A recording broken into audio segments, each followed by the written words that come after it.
Come on, Sal. I got to. I want.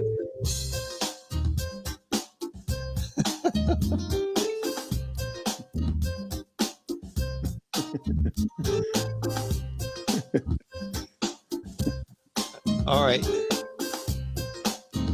Stand by. Did you see my garden pictures, Tommy? Oh, yeah. I commented.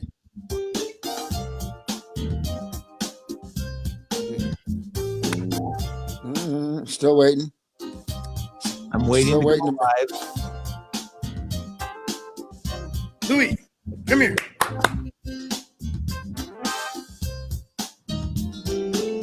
Well, I don't know about you guys. So I'm still waiting for my internet and waiting for this to show up so I can make it go public. I got you. There it is. There it is. Okay. I'm going to make us go public right now. Okay. So we should be able to see it. And then there we are. Yeah. And Tom's going to start a watch party right now. I'm going to do the watch party on my computer this time. Okay. So starting. Ladies and gentlemen, officially Friday Night with Tom Politzer and Sal Cracchiolo. Did I say that right? So, Sal, how often do people mispronounce your last name? Only the last 65 years. But I'm on a roll, or they're on a roll. So more like a big giant loaf nowadays instead of a roll. It's an Italian name, right? It's a very Sicilian name. Sicilian. Yeah. Well, and that's southern Italy. That's the island that the Boot's trying to kick the hell out of. Okay. I thought it was the big toe. Well, the toe's coming close, but they haven't got us yet. Okay. All right. This is weird. Let me see where the comments here so I can watch these comments roll by. Sal, we're gonna fill you in a little bit on what Tom and I do. First of all, we don't have anything intelligent really to say. True. And what we do is we try to field questions from people that are tuning into the show. And so if anybody has any questions for Sal, ask Tom, ask me, and we'll ask Sal. You know, we could do a Better Call Sal show. Yes, I like it. So as I'm sure everybody know, Sal, my brother from Tower Power, lead trumpet player extraordinaire, and sometimes celebrity impersonator for Luciano Pavarotti. What? well, I lost 40 pounds when I was 40 pounds heavier. Yeah. And I had a black beard. Yeah, they thought I was Luciano walking down Mulberry Street with Melanie, my wife, about 25 years ago in Little Italy, New York. It was a mafia. Well, it was a social club. Did they actually think you were Pavarotti? We came from this beautiful Italian meal, and we're walking back to our friend Mark Sanchez, a great makeup artist. He was working in Saturday Night Live in Joan Rivers in New York, and all of December he was in L.A. And so he said, "Hey, here's the keys to my apartment." And so it was fabulous. 2 weeks there, and we're walking up this Mulberry Street, and it's snowing very, very lightly. So beautiful, romantic. I looked at Melanie and go, "Honey, that's a social club." And I saw like 5 guys playing cards. They had the big aquarium windows, so they could watch people walk by or drive up. You know, if you know what I mean. And so. And all of a sudden, this guy behind the bar, this old paisan, he's like rubbing the bar like this. All of a sudden, he looks up, he goes, And he says something, and these 5 guys playing cards, like turn around and go, and they all come out. I had like a hat on, this long gray coat on, this old white scarf, long scarf, and I had beard sticking out. And I was like 40 pounds heavier. And Melanie's on my arm. She's looking stunning. You know, it's like, and all of a sudden, these guys come out and they look, and they're on their side of the street. And I told Melanie, I go, that's a social club. And she goes, they all come out. And Melanie goes, they're coming out. And I go, uh-oh. And they're on the side of the street. We're on the other side. The snow's coming down. And this old bartender looks at me and he goes, Bellicante! Luciano! And Melanie goes, honey, they think you're Pavarotti. I go, honey, just go with me. And I look at him and I go, I point at Melanie and I go, and they go, ah, amore. I go, hey. That's your wise guys. Double time, honey. And we just marched up into the darkness of the night. It was so, intimidating, actually. Yeah. Yeah.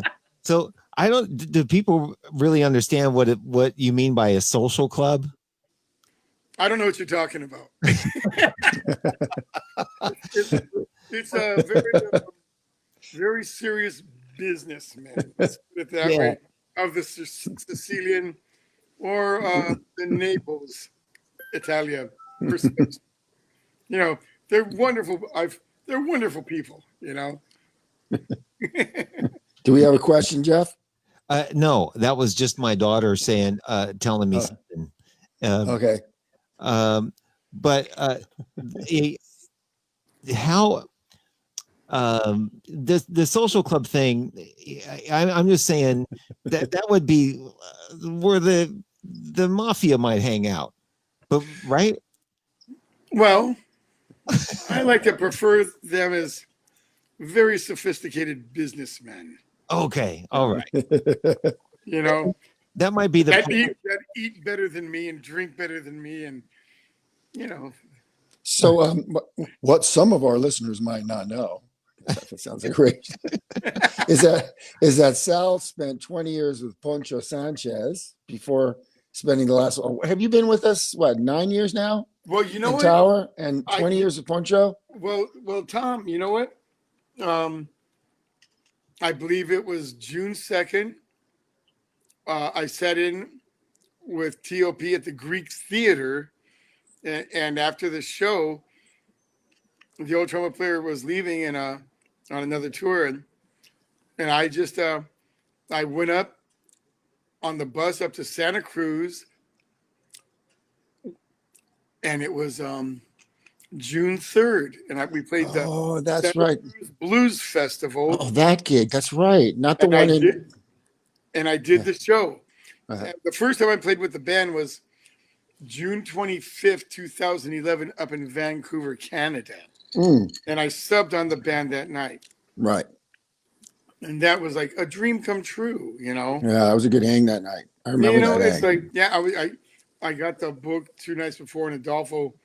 We ran through it for 2 days. And of course, you know, being from LA and a trumpet player, and in LA, especially with all the Latinos and Chicanos, Tower is king. And so, and every trumpet player, all of us, Tom, all of us, we grew up in garage bands playing all the Tower power tunes. And I was a huge fan. And I actually went to the Live and Living Color concert at Cerritos College. I live right behind Cerritos College. And it was just, I went there, and there was that vintage band in 75, and I was just smoking, and I was with Alison Brecht.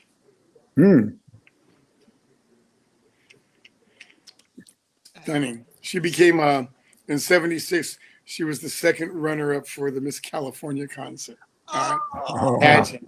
And I mean, some of the guys in Tower were like staring at her, you know? It's like, Mick Gillette, especially Greg Adams, just go like, and I'm going, Okay, back down, boys, down, It's boys. funny. Speaking of Mick, I was always playing in Spangling, right? So I was the only horn player, so I never got to really play any Tower Power charts until the guy I was doing Muzak tracks for, because all that elevator music I did, decided that we're going to do some tower tunes.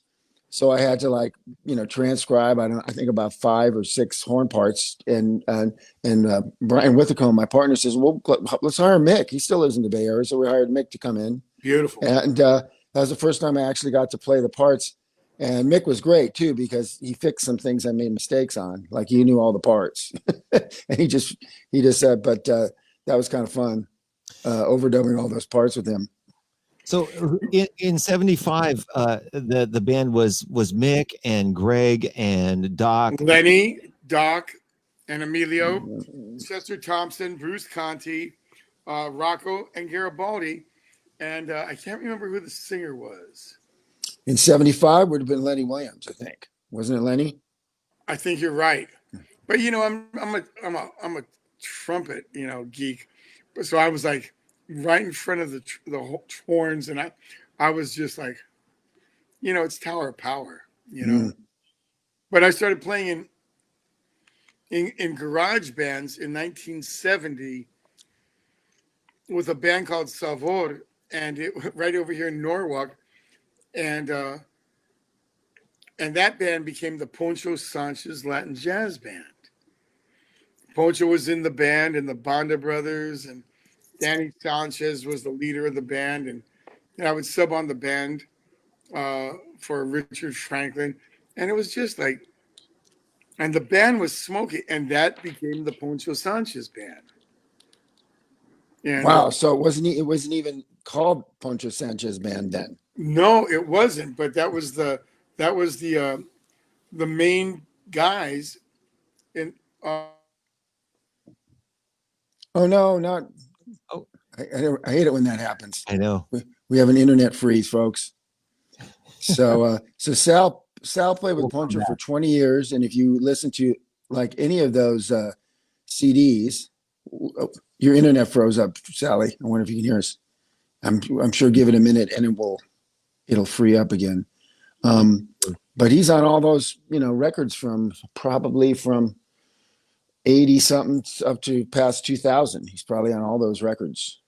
So yeah.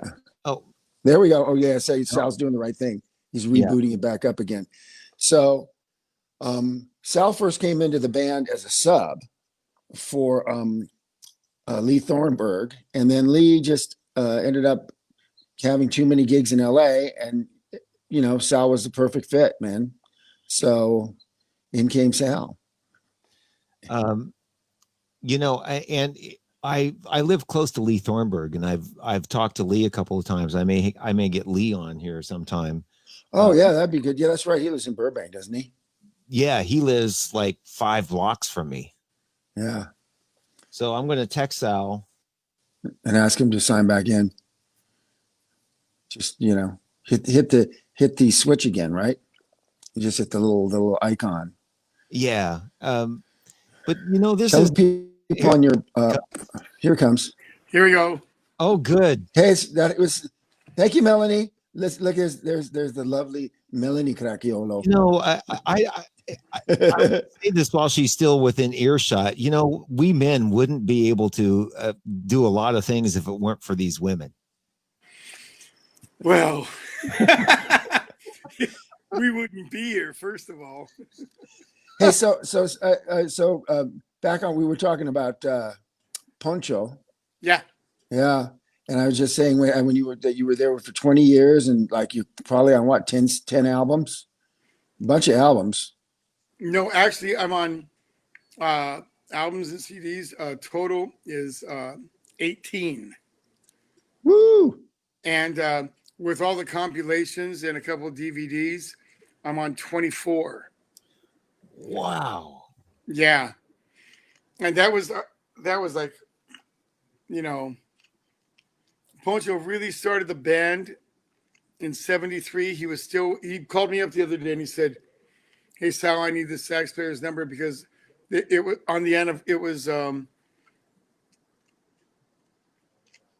Cinco de Mayo, Cal Jader's band was in Manila, the Philippines, and Cal was a paramedic in the army, and he was over there during the war, and he always wanted to go back, and he went over there, and he had a heart attack and died. And so, and we talked for a bit, and he's so funny. Poncho goes, Sal, you want to join the band? I miss you, Sal. If you want to come back. And I told Poncho, I go, Poncho, I don't think you can afford me nowadays. And he goes, well, you never know, Sal. I know you've been with Tower for a while now, but if you want to come back, I said, well, Sanchez, you never know what's going to happen, but I don't work cheap anymore. Yeah. I know he's got the money. That's the thing. He keeps it all. He keeps it all to himself. So that's what I've learned about rich people. They usually don't share. Yeah. So, and I don't mind asking for the money, but to tell you the truth, I was in the band for like 2 years when Poncho was in Cal's band, and the band was called Montuno, and Ramon Banda had started. Yeah.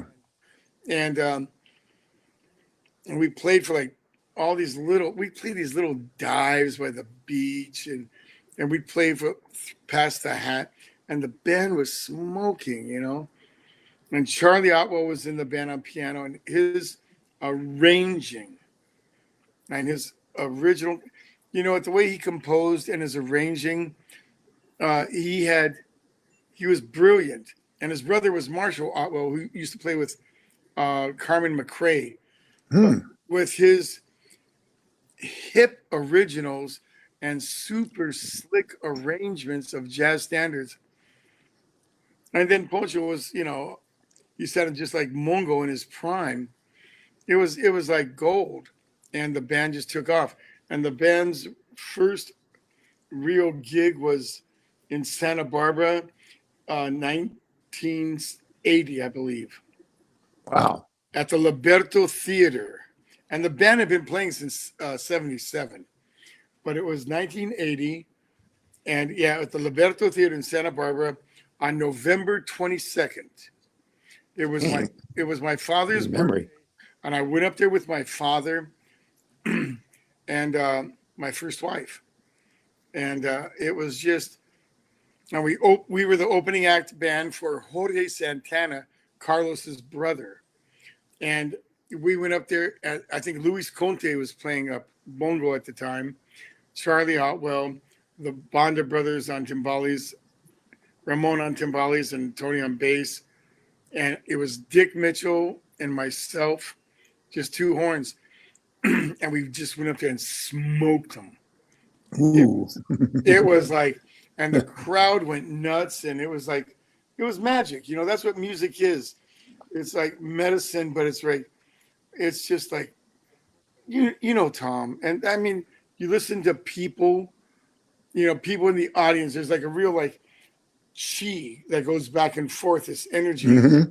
And it's just like, and it's just magic. The band went up there, and music to me is like a real combination. I try and be more spiritual, in my life. That's what I'm going to say about that. But music is rhythm, was melody, harmony, and rhythm.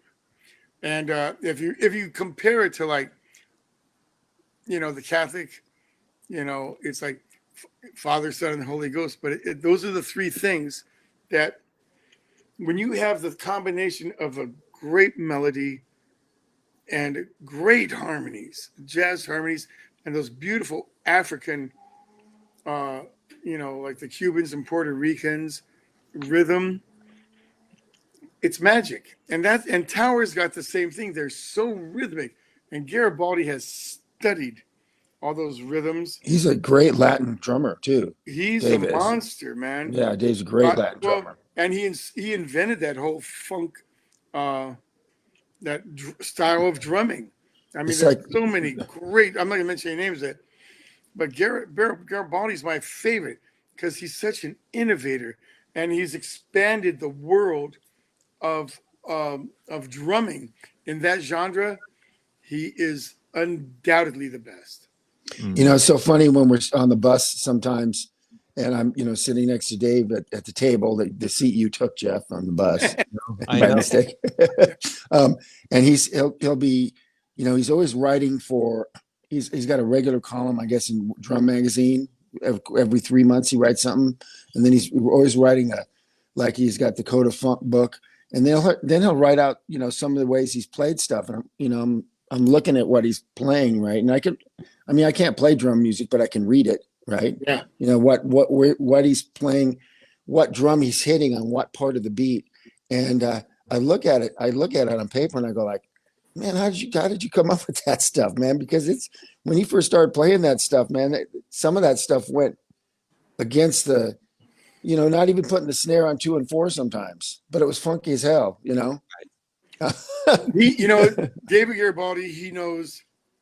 I mean, conga rhythms, and Clave.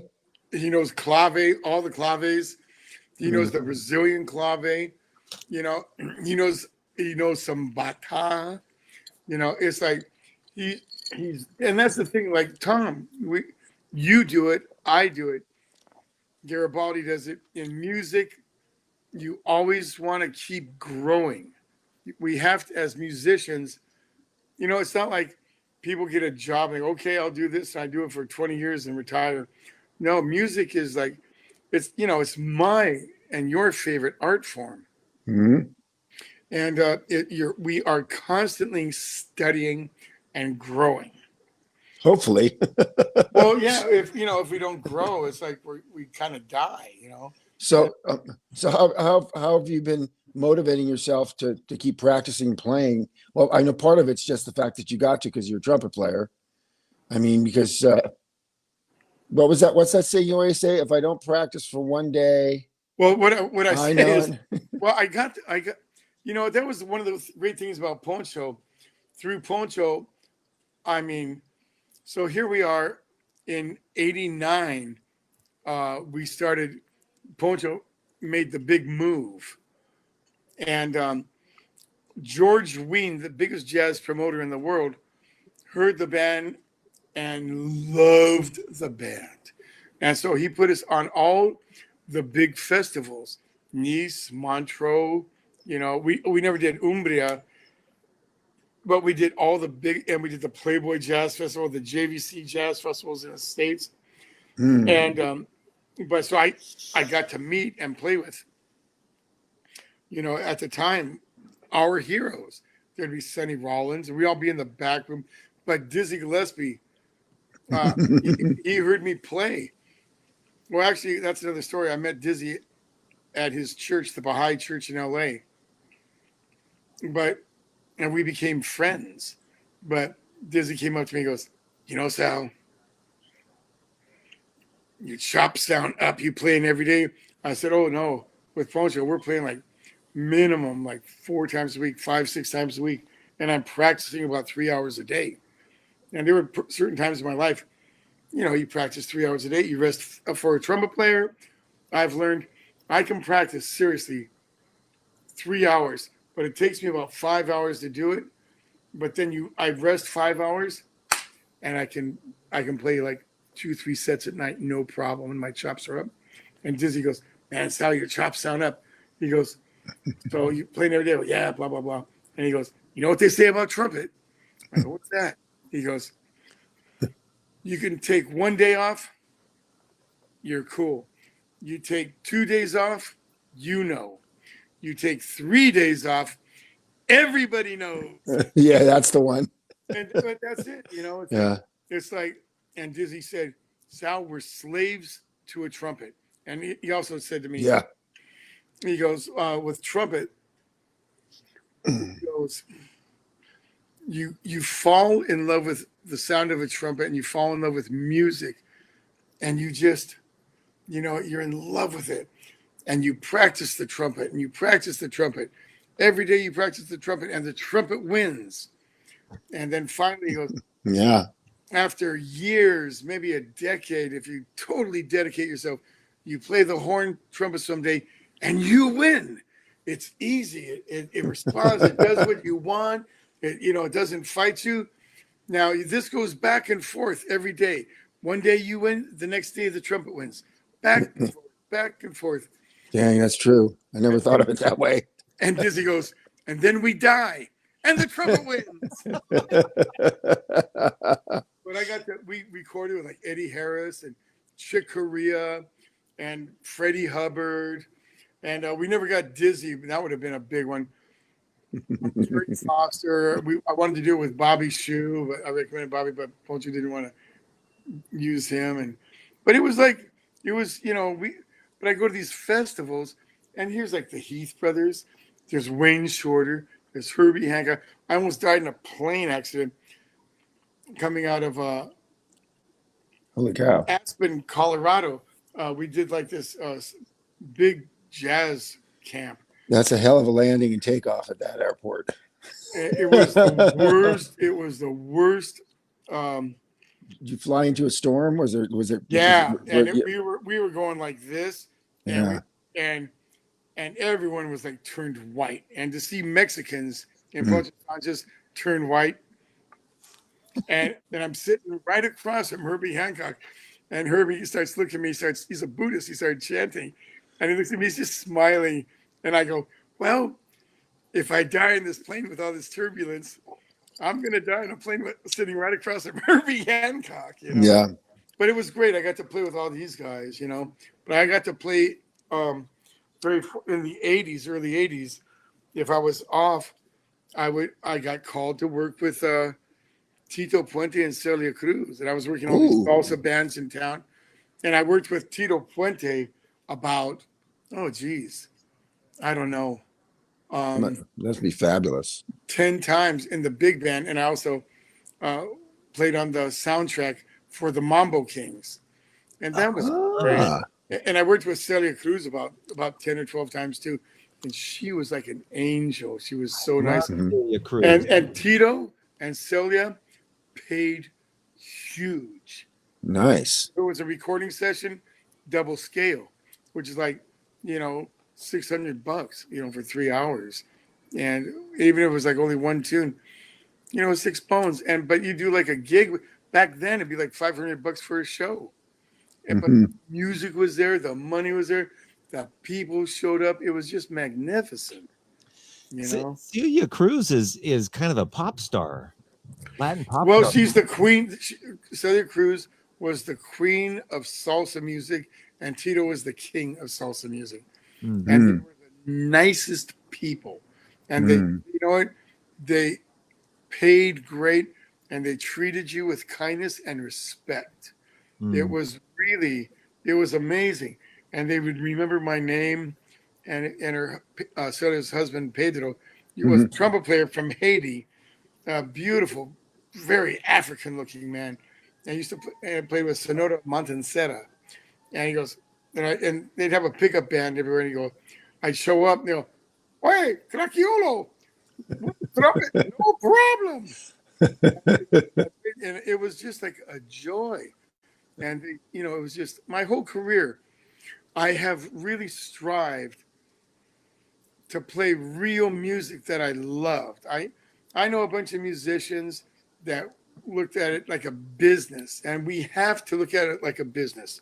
That's why I say if there's money there, I'll ask for money. And but I always wanted to play music, real music that touched my soul. Yeah, you've been lucky that way too, because I think most people don't know that you also played. Were in the Clayton Hamilton Orchestra for a long time. You know what? Yeah, they still call me for like recording sessions and for gigs, and every once in a while I do one. But that rhythm section, as a jazz rhythm section, is just smoking, and all those guys in the band. It's really an extension between Count Basie and Thad Jones, Mel Lewis, and John Clayton the bass player and composer, arranger, man, he's pure genius. But He's brilliant. Yes. and I You love know, And Jeff Hamilton's drumming. yeah. I talked to Jeff today. Oh, Jeff, Yeah, these guys are your buddies, man. I love the story. You were sitting next to I was going to tell John you that Clayton. story. John Clayton on the airplane. That's a great story. I mean, Sitting, this is like the brilliance and genius. I mean, everyone in that band is just like a fabulous musician. it really is good band, man. And but you know, and Jeff Clayton on lead alto, man, like he sounds like Benny Carter. Oh, And not to interrupt. Is he doing okay? he's doing okay. You know, Okay. I'm praying for him. Okay. You know, he's still doing good. He's starting to play again. But man, he is I mean, he's brilliant. He's so smart and funny, and he plays a ballad on alto sax. He's lead alto player in the Clayton Hamilton band. It's John Clayton, Jeff Clayton, and Jeff Hamilton on drums, and they started the band together. I mean, like 40 years ago, and they're going to do a tour.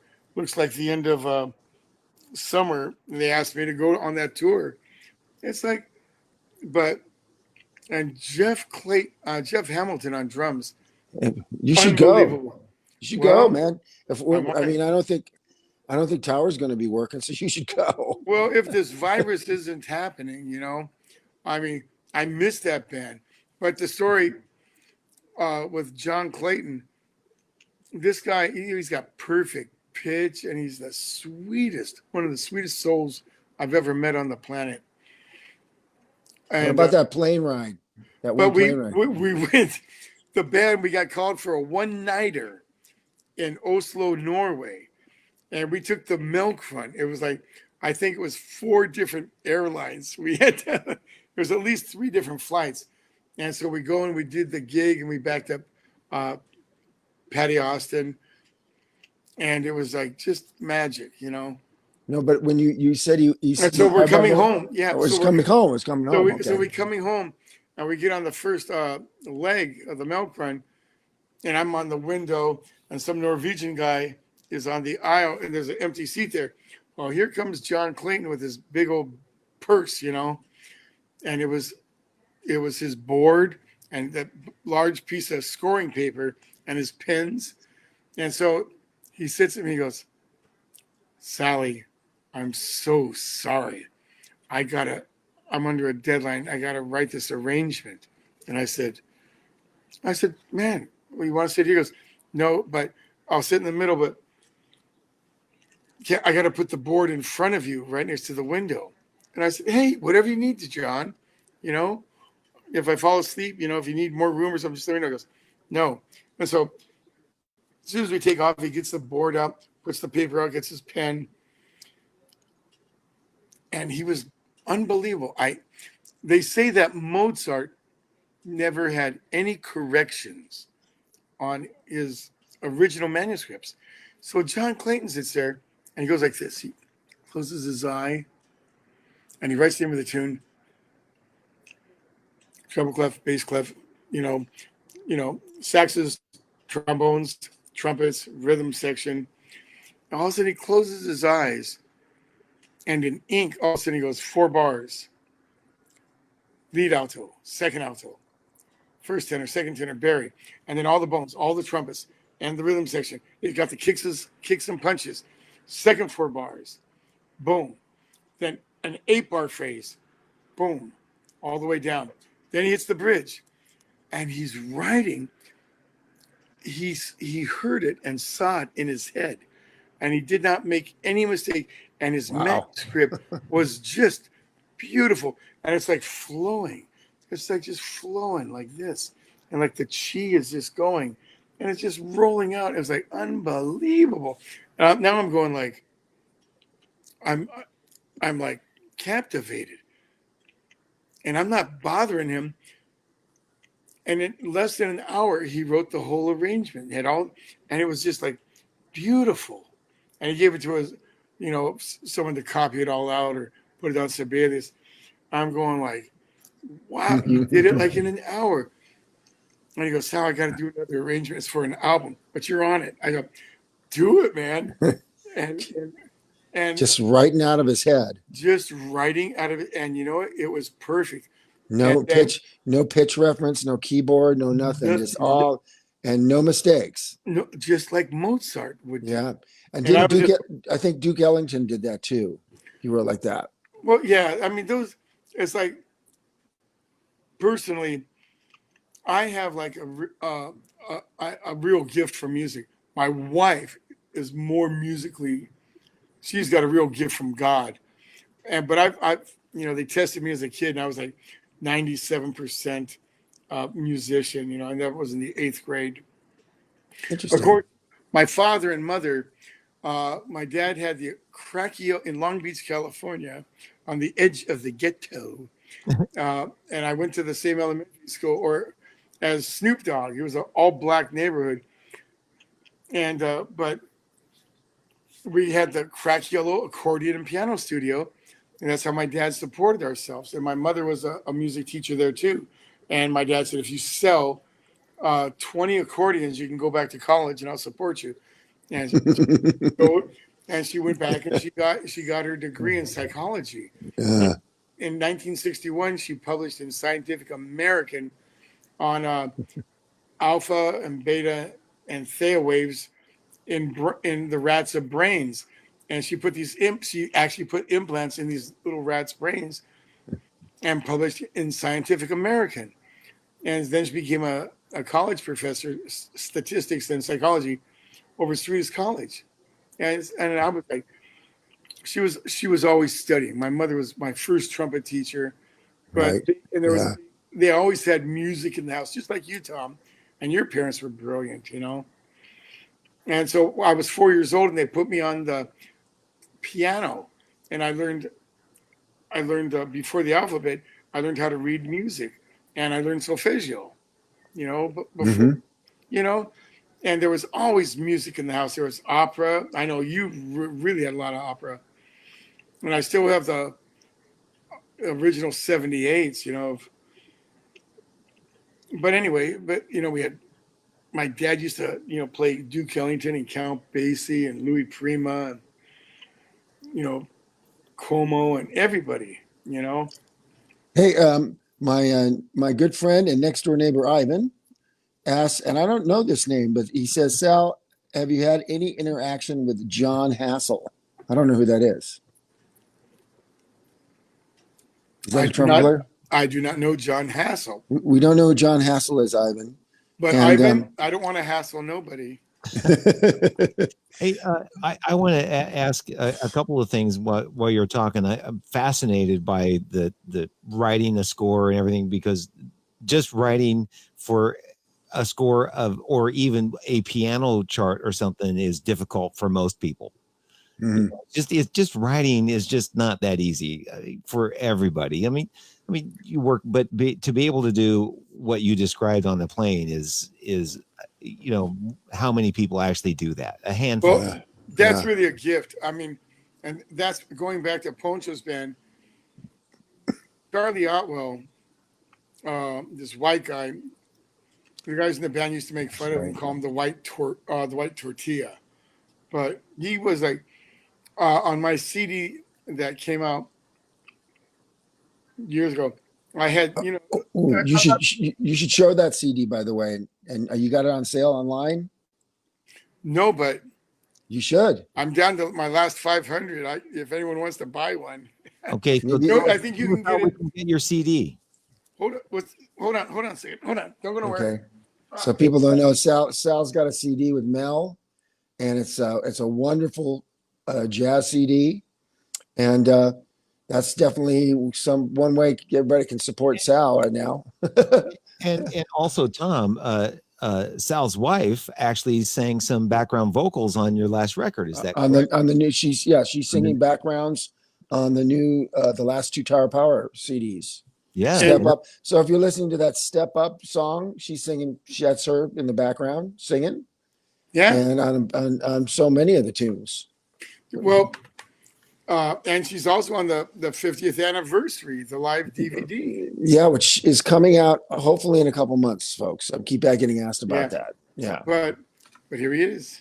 So Ivan, okay, and Ivan says that Hassel guy worked with Brian Eno as a trumpet player on ambient music releases. So I don't know, You know John what? Hassel. It's like There's a lot. I know that. the business now. You know what? Like I like to say, the brain is the fourth thing to go. So one thing me and Sal have in common is that we both studied from the same jazz teacher in LA, a guy named Don Rafael. Yeah, And Don Rafael, it's like hard to, as many people as we know in the music business, the one thing I'm sure Don Rafael told you this, he says, I call it the rule of 10. And, we were talking about, being good or, he says that, he was the one that always told me the best thing you can do is sound unique. Don't sound like anybody else. He says, because I'll tell you, for every great player you hear, let's say you walk into a bar and you hear somebody that's just killing you, going like, just realize for every great player you hear, there's at least 10 other people just as good that you'll never meet or hear. exactly. So I walk in every time. I call it the rule of 10. So it's funny, like when I first started sitting in Europe with Tower, because I sat in a lot when I first was on the road. I'd go and hear bands and I walk in and hear this guy shredding, and I go, well, there's 10 more, Yeah. Did Don ever tell you that story? You know what? I don't remember that, but I learned so much about phrasing with him. And Right. if you don't Me know, too. he was he played the woodwinds. And the thing is, I've studied with piano players, trombone players, sax players, all kinds of trumpet players, older than me, younger than me. You know what? We never stop learning and we never stop growing till the day we die or you give up. If you give up, that's when it's all over. But yeah, Don Rafael was like brilliant. I mean, it was so, it was very supportive and just giving, Mhm. and affordable. Also, Sal, people don't know, Sal played with Harry Connick Jr., also played with Brian Setzer. Brian Setzer, Michael Bolton, Tom Jones. That's right. Oh, that's right. Tom Jones. I did a bunch of sessions. I've recorded with Shaka Khan, Earth, Wind, and Fire. That's right. I forgot about that. Yeah. Yeah, Sal's been around. you know what? It's like Richard Pryor used to say, "You don't get old being a fool." But it's like it's to me, and I totally respect the guys in the recording studio and in the pits and in the symphonies. But I wanted to play. I loved Latin music and I loved R&B music. Yeah. Somehow I pulled it off. Mhm.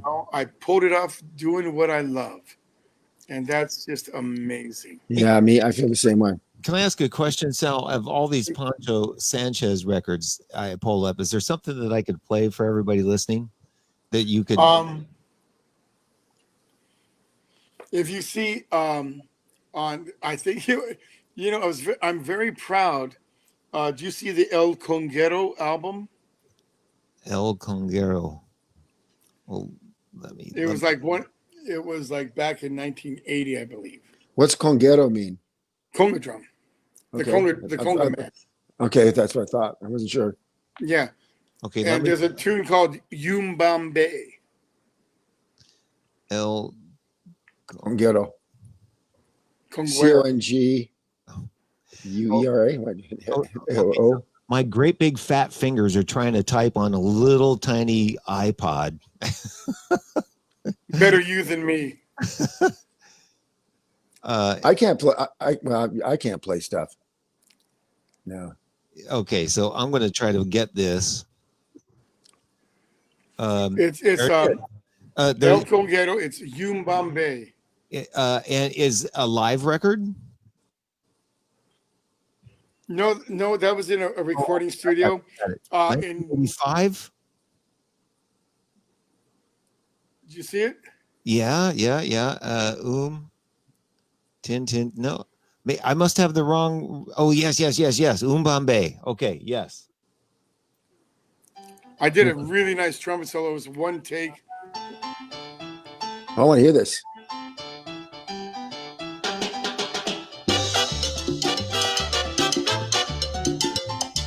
See you dance, Sal.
All right, Sal, that was a great solo. You know what? That's kicking ass. That's killing. I never heard that. Applause and stuff. You know. What's that? I wanted to hear applause. Don't you have applause there, Jeff? No, no, wrong one. Sorry. No. There it is. There it is. You know, that was like when we finished that tune. Punk goes, "I'm going to take another take." I go, "Are you happy with your solo?" And he had a solo after me. I go, "Are you happy with your solo?" And everything goes, "Yeah, but you want to do another take?" I go, "No." I've learned when you're in a recording studio and you nail it. I've done this quite a few times. Yep. I'll say, you know what? It ain't going to get any better than that. Leave it. Mm-hmm. You know? And they go, well, don't you want to try it again? I go, because I usually start, because when I go in for, you know, a session, if I know it's coming up, especially the ones with Poncho, I do all my homework. I learn all the parts. I mean, I literally memorize them. And I would take a solo at home, whether it had changes or not, 300 choruses. I would dream of it at night. So you go in there and you know you got it. And I would always start great and then get not so good for the second and just third solo, fourth, fifth. I'm a first take, maybe a second take kind of guy. I've always done my homework, and I go in there with my chops up, ready. You know, any musicians out there, trumpeters, you know, keep your chops up and just, you know what, especially Tom does the same thing I do. You know, we play at such a high level with Tower of Power. What you do, your whole day, we're traveling hundreds of miles, you know, or thousands of miles, no sleep, and you're just like, you just do the sound check and you do the gig. And everything you eat with your sleep and your rest, and you're getting your chops ready and warm up. We lay, and Tom does the same thing. You lay for that. We're out there working, but more than work and a paycheck, it's our life. If we have dedicated our life and sacrificed to play those 90 minutes a night. People don't realize it's not that glamorous. They don't realize it. Being on the bus and you see 3 gigs and then a day off and then 3 gigs and then the day off, you don't want to do, shit. You want to sleep, you want to walk 3 miles, you want to get a great meal and try and recharge the battery. Yeah. And if you have like a little time, go to an art museum and look at priceless works of art, If you're in the right city, we can do that. Yeah, if you're in New York or Pittsburgh's got a great art museum, but it's like it's not glamorous. You miss your loved ones. You're like we're on the road at least every year, 200 days a year on the road. It's like, but when you're on the stage and the magic happens, and Gary Foster, my biggest mentor of all times, great saxophone player, woodwind player, everything. I mean, his career, he's been on over 1,000 soundtracks on clarinet. He told me that one of the greatest lines. He goes, Sal, when you're playing a piece of music, all of a sudden, when the magic happens, the hair on the back of your neck stands up. And when that happens, you can give it to the people in the audience. And then they go like, they feel the hair on the back of their neck stands up in their arms. And the magic happens. And if it's happened to Tom and me, but all of a sudden, like time freezes. And it's like magic, and it's like you're out of your body every once in a while. And the music is just like flowing through you. And then all of a sudden, 90 minutes, it feels like 7 minutes. It's over. And it's what's funny sometimes, like I'll be at my tiredest during, especially, on European tours, because it seems like we get beat up more there. And it'll be like, especially I remember like one day it was the fourth show. I was just thinking about the day off the next day, and I was kind of falling asleep in the dressing room.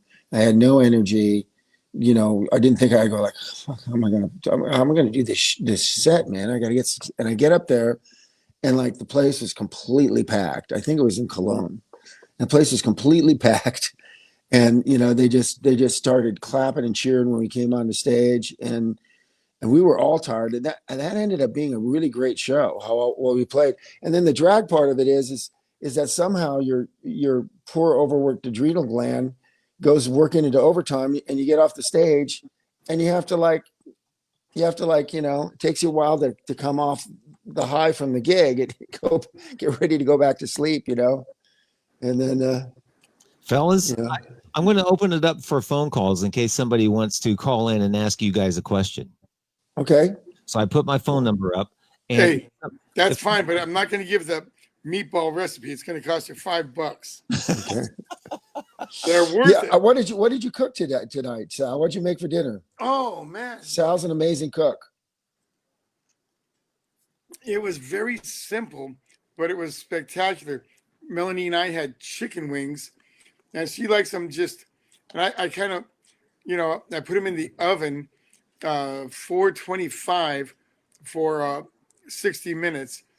And man, Melanie just likes them with salt and pepper, but I put salt and pepper and cayenne pepper on, like a little kick, and it's almost like a fried chicken, but in the oven. And they were magnificent. But I wrote on the barbecue, I roasted some corn on the cob, and it's like beautiful.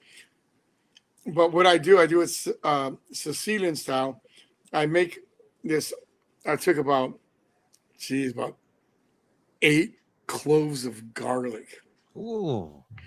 In my little mortar and pestle, and it's like all smashed up with a really exquisite extra virgin olive oil.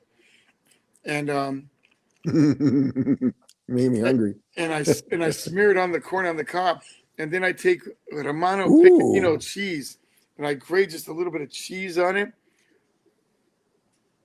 Wow. Olive oil, garlic, and cheese on your corn.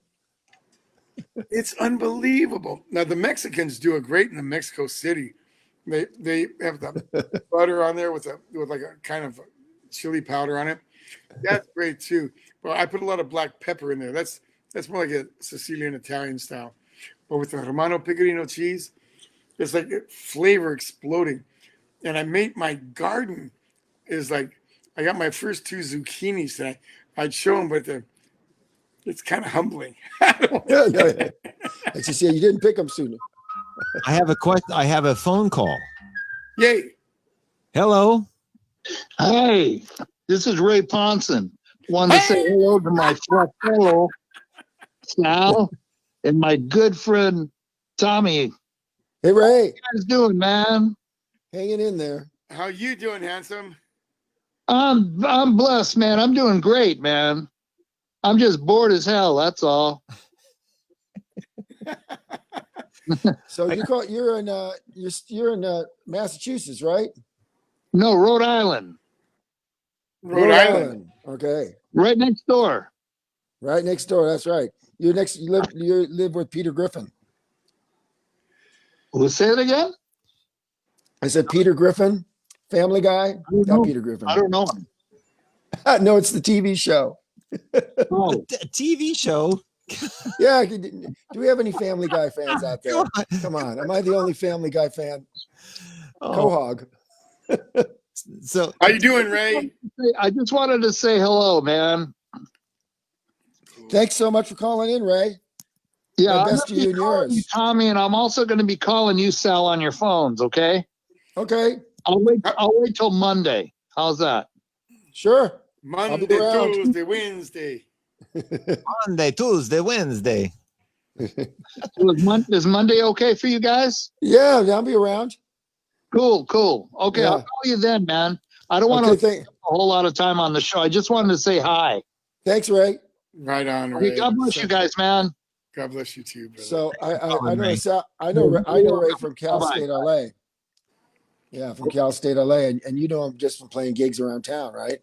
Well, yeah, we used to play in the Pasadena City College Band under the direction of Gary Foster. I had the jazz chair and Ray had the lead trumpet chair, and Mark Masters had a band on the side, and we get together every Sunday morning. I went to school with Mark Masters. Yeah, Yeah. he's still around. I never see him, Mm. but what huge jazz supporter. He did pretty good apparently, and he would be a jazz like do all these concerts with Gary Foster and do some albums and stuff. I mean, he had dough, so he would like produce these concerts and albums. Mhm. Just fantastic. Hey, I gotta tell you something. In the band, everyone in the band of Tower Power, we have to play at a super high level. But Tommy, you really bring it every night, man. You really Aw. do. That's all I know how to do, man. Well, it's like That's my favorite thing of playing is performing with a band. I practice so I can go perform. I mean, I have to push myself to practice, and sometimes it ain't fun. But when I get to play with the band, and But- luckily, I learned how to play in bands. I was in bands that worked so much the gig itself. I was learning on the gig, and I still learn on the gig with Tower. Oh, yeah. But it's just so nice to play in a band that even on our bad night, nobody knows it's a bad night. well, yeah, it's like we know. Yeah. But but like I said, the level of musicianship is so high. Mm. And it's been a joy. Yeah, I officially joined the band with Tower on the band's anniversary, August 13th, 2011. But I started playing the trumpet book. What was The year before. June 3rd.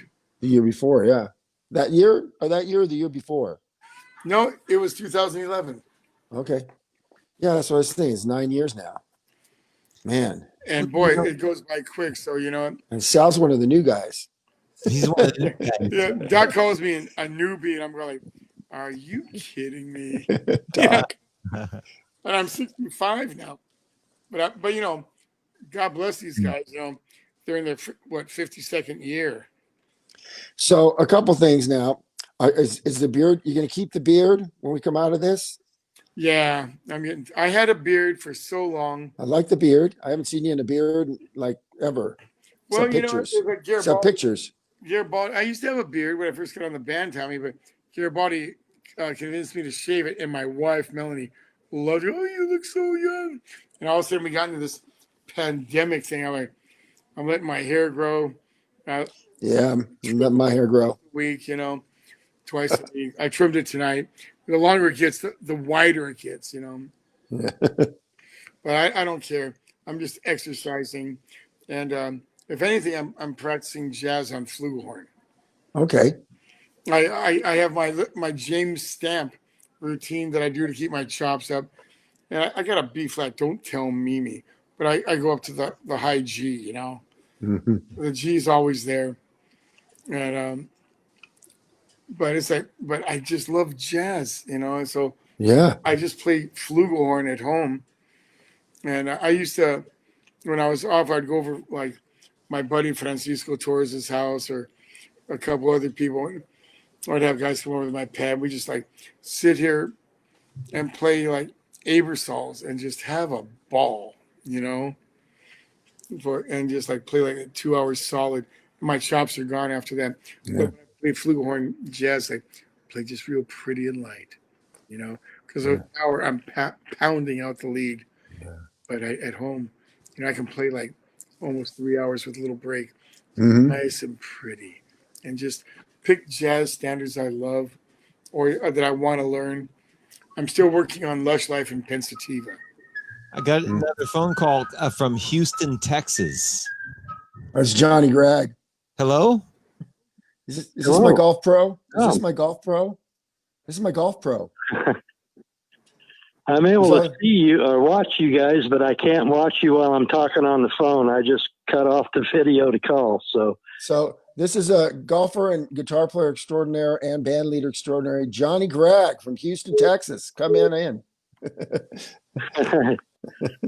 Yeah, good to talk to you again, Tom. You know the question I got for you, right?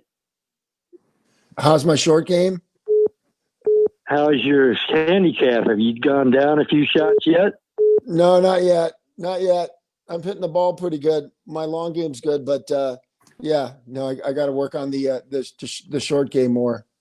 But I've been playing. It's still, you know, I shoot around 80. I guess Sal went to the bathroom. Sal just got up and went to the bathroom. It's probably good because we're talking golf. But yeah, I expect you to be turning them up right now once you got that short game down. I will be getting it down in the next month or two. I guarantee it. It'll be coming down. And when are you putting out your CD? Are you able to work on it now? Well, I've got a few tunes out that are licensed already. The complex licensing tunes aren't quite ready yet. The Mean Machine vocal and That's right. the full version. Yeah. But Brent's really happy with the Brother to Brother recording. In fact, it's his wife's favorite he's ever done. Yeah, Brent Carter, former lead singer of Tower, sings with Johnny. Yeah. Did you hear what I said, Johnny? I was telling everybody that you got Brent Carter singing on your stuff. It's really cool. That's how I met Johnny Gregg, by the way. It was for Brent. Alumni guy on with me on this stuff, and one of these days I'm hoping to have you on something. Absolutely. Well, when this is all over, I'll come down and I'll come down to Houston and play on your stuff, and we'll tee it up. Yeah, absolutely. Just let me know when you're ready, man. I will. Hey, we can all be bought. I'll tell you. Hey, wait. The two short game. I don't know if I want to play him or not. Then, because well, you got time to practice too now, unless you're working. Are you still working right now, or a day gig at all, or what's going on? We're just putting out the stuff. Luckily, I've had this product. Otherwise, no, I haven't been able to gig or do much of anything. So Yeah. we're Okay. all ready to get back to live playing and Yeah. touring. And now that we've got the product out, maybe it's a good timing for all this to kind of break, Yeah. We'll keep our fingers crossed. Take it back up, that's for Yeah. sure. Yeah. Hey, I got to do a little bragging here, okay? Your friend can't see me, but Tom, can you see what I'm holding here? It looks like a golf club. Looks like Sal you got a golf club. golf club. Yeah. See Put it right in the middle of the camera. There, It's yeah, a ping putter. You See got a ping anything putter. you guys are seeing right now because Yeah. I've got my Oh. Facebook off right. to be He's able got. to call. When'd you have a ping answer putter? That's vintage. Yeah. My father-in-law gave it to me. Does it say ping answer on the back? ANSER. So John, Sal is showing his putter. Put that thing back in your pants. No being answer or Phoenix being I answer. don't see it, Tom. That's Oh, okay. it's $100 or few $100 difference in those two. Yeah. Yeah, my father-in-law gave me that putter, and I've been offered some money for it, but I can't give it up. Tell people who your father-in-law was. My father-in-law was the voice of college football, and it was Keith Jackson. Keith Jackson. Yeah. Oh, And- really? And this is and his he- little putter? Yeah. Yeah. I've got one of his Pretty putters. cool. Yeah, that should go for something good in a sports auction. Oh, Yeah. I'm keeping that baby, and I've got enough Yeah, frustration. but if you ever did want to get rid of it, it would bring something because of that. Yeah, I've got enough frustration in my life just playing trumpet. Golf, I don't need any more frustration. You had to play guitar or whatever. Yeah, Oh, I'm there with you on that. all right. Wow. Keith Jackson's Wow. putter. Yeah. Wow. All Well, right. shoot, Johnny. Thanks for calling in, man. Appreciate it. Thank you for calling. You bet. Thanks. Good to talk All to you again, Tom. And let me know when you're getting back down to this quadrant of the United States. And Yeah, we'll talk. Let's talk in person in the next few weeks. I'll give you a ring. I got your number. sounds good. All right. All right. Thanks for calling. All right, I'm going to shut this off and go back Hey. to watching you guys again. All right. Thanks, Johnny. So He's a great guy. Great guy, Johnny Gregg. somebody else had tried to call in the middle of that. I heard the beeps. Yeah. So hopefully they'll try to call back. Sal, thank you for hanging with us. Are you Yeah. having fun? Hey, I'm here all year. Yeah. By the way, hey, I got it. Carlos Reyes, musician extraordinaire. Happy birthday, brother. Carlos is a fabulous musician. Mainly plays the violin, but incredible harpist and like jazz violin. And actually plays funk violin. And I mean, he plays any style on violin. and I think Carlos is amazing. And Steve DiGiulio said protesters are blocking Eddie in both directions. Oh shit! Okay, Oh, so there's a question here though. fellas, we got Hartford, Connecticut calling in. Hello? Hey, hello. Yeah. You might Hey, it was just great to see this stuff, man. I'm a big fan. I've seen the band about 100 times. I'm older than dust. you're so do you have the radio on? Have the page on The in your computer, yeah. So yeah. I gotta shut the sound off. yeah, just turn it down a Yeah, little. the slapback. Okay. So well, thank you for calling in. And he said he's seen the band like 100 times. And do you have a question for Sal and Tom? Just how they holding out, through all this craziness. I had tickets to see them in Fairfield in May, and that's been pushed back to October, hopefully. Yes, hopefully. Just wanted to say hello, and I'm a big fan. I've seen them 100 times, and I have the fortune, to, talk to them in person. They played New Year's Eve at Hartford for not last year, previous about 3 years in a row. We had tickets. Yep. Yeah. Yep. What's your name? George Maloney. George Maloney. Okay. So George, how are you going to feel about coming and sitting in an audience to hear us play? I'm just curious. Like in October, things have settled down, or let's say in October, let's say we get a second wave of this thing. I mean, well, actually, if we get a second wave, I guess that won't be a gig. But Yeah, right now, I really think that this thing's going to go right through the next summer. Unfortunately, I teach. I'm a contractor. All my government contracts have been pushed back for over a year. wow. I teach marching bands, and I teach high school kids and college kids, and all of our activities got canceled. I don't even see us having a band camp or a fall band season. Damn. Unfortunately, I think this is going to play out until next year when they have a vaccine and when they've gotten it under control. And I'm not a scientist, I'm not a doctor, but I know what I see. So Yeah. Well, God bless you, man. I And thanks. feel bad for these guys. I'm in the same boat. I'm an independent contractor, and I teach high school kids to subsidize my income and as a hobby because I love it. But I'm in the same boat. I don't know when I'm going to work again. I really don't. Yeah, we're definitely unemployed, and I mean, our whole life. I know, live performance is Tom and myself and Tower, and it sounds like you too. Is that we're, professional sports and us? We're it's like we got a timeout, and we don't know when we're going to come back. And I know, Yeah. Tom and myself and the whole band, we're like horny to play. Yeah, that's a good way to put it. I mean, it's like we're horny. It's like that back and forth with the audience it's the same thing for what I do on a much minor scale. It's high school band or whatever, but it's still the interaction of getting the kids to perform and react to the audience. That's gone. Well, I got to tell you, some teachers in my life have just inspired me in music and like I had a history teacher. Teachers are so underpaid and not respected. So God bless you. I mean, you're making the world a better place. Some teachers inspired me. And when some people would be like mean and they would come to hell with them. You can do it. If you love it, go for it. And so, man, both my parents were teachers, and unsung heroes. So thank you. Absolutely. It's funny you say that because I came up in the activity marching from local drum and bugle corps. Which one? And I started with the Emerald Cadets of New Haven. I actually marched in California. I aged out with freelancers from Sacramento. Huh. And that really taught me the camaraderie, the teamwork, and all that stuff. But I remember we played on such garbage. This is back in the 70s, 80s. We played on these 2-valve G bugles. You couldn't even hit chromatically all the notes. Yeah. And somebody asked my horn instructor one day, the great Joe Gennaro, Hall of Famer, and they said, "Joe, how'd you get him to play Rhapsody in Blue and Concerto in F on those tin cans, those piece of shit horns?" And Joe thought about it for him. I'm sorry, I swore. And Joe thought about it, and he said, "I never told them they couldn't." Well, that's the trick.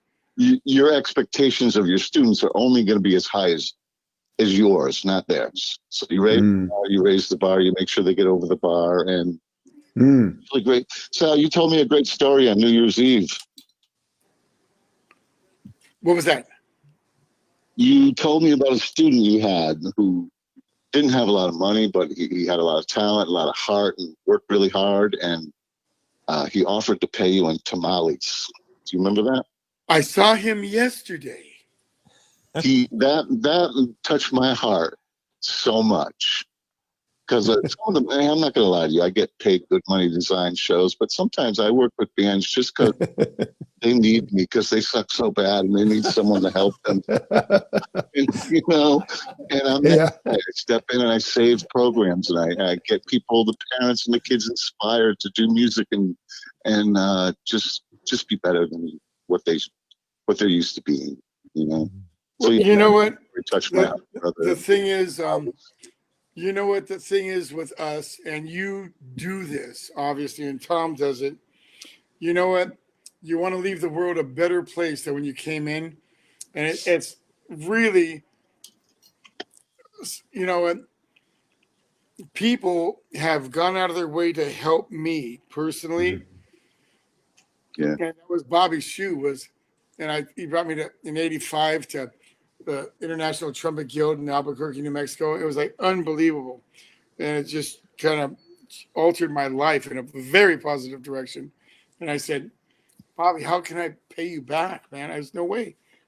He said, "When that kid comes up to you and he's got the hungry look in his eyes, the way I used to have it, and the way you have it when you came up to me, it's your duty to help them.